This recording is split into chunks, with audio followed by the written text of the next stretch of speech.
Hi, I'm Misty Velasky, and this is Ojai Valley News In Depth. Joining me today is Kate Nelson from the Humane Society. Thanks for joining us. Thanks for having me.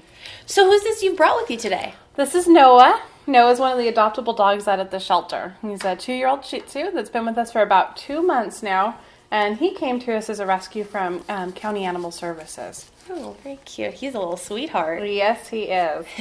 So what kind of animals do you typically have for adoption over here? We have a wide range of things. We have a lot of cats, a lot of dogs. We also have horses right now that came in from a really bad abuse and neglect case back in 2008. But from time to time, we have everything from birds to rabbits to chicken to livestock. You name it, and we have it there quite a bit. And if we don't house it there, we do send it to other rescues. So a little bit of everything. And how many horses do you have available right now? Right now, we have 8. Oh, wow. Yeah, we currently have 8, and they're all, again, from that original case back in 2008. We were really excited to see them all adopted out back in September, but, the economy right now is a little difficult for a lot of people. Horses are a difficult thing to have. So they're back with us right now, but looking for homes. Oh, well, hello. Now, you're a no-kill shelter, but you guys offer other services besides just pet adoption. Absolutely. We have one of the big things that we're working on right now is a spay and neuter clinic. We operate a low-cost spay and neuter clinic 5 days a week, 4 days for the public, and then 1 day for our shelter animals there. We also offer pet therapy, humane education, and one of the facts that a lot of people don't know is that we are the only agency in the county with humane officers. So all of the abuse and neglect cases that are reported in the county come through us. Wow.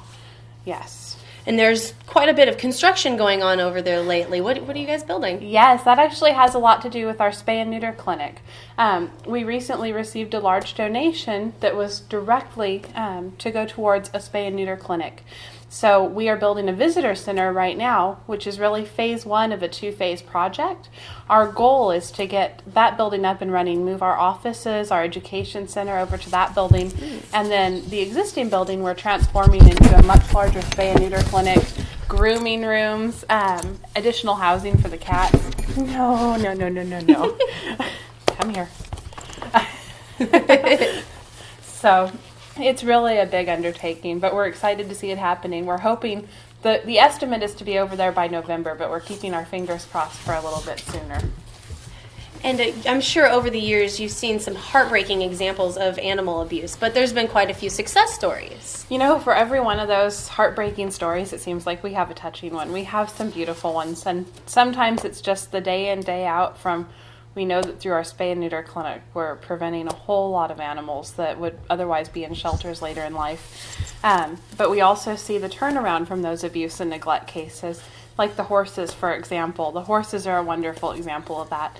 They came in and they were so severely emaciated. They were nothing but skin and bones. Their hooves were so overgrown, their legs were mutating. And we were able to rehabilitate them to the point where they love being around people. You're so funny.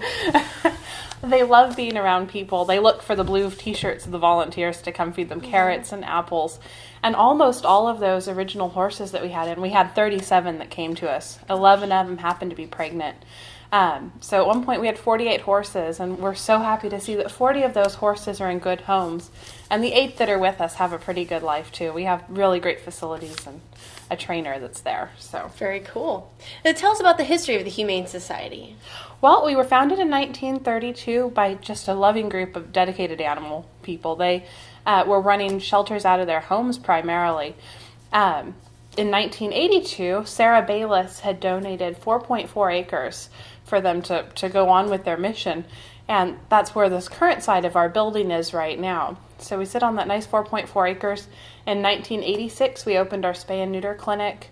We started with our humane officer shortly thereafter and our education program shortly thereafter. And now our pet therapy has been going on for 25 years now. Wow. So quite a bit of stuff going on over there. Yes. And now there's no time limit that an animal can stay with you. Correct. We are, again, a no-kill shelter, which means we never have to euthanize to make room for other animals to come in. So we see animals stay there sometimes for up to a few years, and we house them there until we can find the right home. Some animals just need a specific place to live, so we wait for it. Now, the Humane Society isn't funded by the government. How do you raise funds to keep this open? Correct. We're funded solely by donation, bequests, wills, grants, all those types of things. It's really, though, almost all the money that comes to us is through people here in the community that are just reaching out to help us. Oh, that's wonderful. Now, because you're running on limited funds, you've got quite a few volunteers. Tell us specifically about Ruth Miller's photographs. Oh, Ruth Miller is amazing. Ruth Miller is the owner of Nature Studio Photography here in Ojai. She does amazing work, and she came and walked in one day and came in to say hi, visit the shelter, and ended up staying and helping out with the animals. She saw that our pictures online were taken with small video camera, the webcams. And she said, those aren't going to work. Let me come help you. She brought in a big studio backdrop and has been taking these absolutely phenomenal pictures of the dogs, of the cats. I mean, true studio quality photos. Mm-hmm. And also creating a whole line of greeting cards for us. And she's hoping to expand that into a whole line of merchandise for when we open the new building. Yeah, she really captures their cute little faces. Oh, gosh. She gets them to smile. Mm-hmm. She really does. Now, how can people donate their time or donate funds? What kinds of things do you guys need right now? Absolutely. You know, really, it's time, it's funds, it's supplies.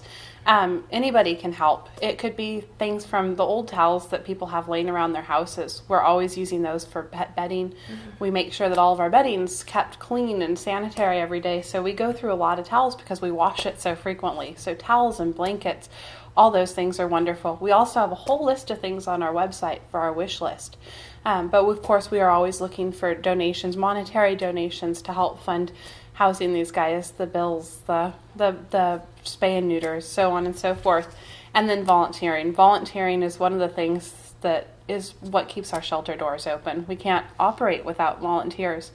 And so people can come in and pick up an application to volunteer at the shelter. We accept any animal lover that would like to come in and help out. These guys need as much attention and love as we can possibly give them. Absolutely. Now, what's coming up soon? I noticed your calendar is quite full of fun events. Yes, we do have quite a bit. A couple of the things that are noteworthy, we do have low-cost shot clinics that are every first and third Saturday of the month. Dr. Lewis, the same veterinarian that does all the spay and neuters at our clinic right now, offers those low-cost shot clinics through his mobile unit every first and third Saturday. So those are always coming up and ongoing. We've also been doing rattlesnake avoidance training, which is something we're really excited about. So, you know, rattlesnakes are starting to become a lot more active. They're active all year in Southern California, but a lot more active right now as spring's coming on. So people are able to come in and have their dogs trained to avoid the rattlesnakes, and there's going to be another training on March 13th that we're excited to host again. And how can people sign up for that? If you call the shelter, 646-6505, we can give them more information on the class and get them signed up. What about the website? The website also has some information on there. You're not able to directly sign up for it on the website, but you can absolutely get more information, costs, and everything else on there. Great. Well, thank you very much, Kate. Appreciate you being here. Thank you so much for having us. And Noah, too. I'm Misty Velasky. This is Kate Nelson. This has been Ojai Valley News In Depth.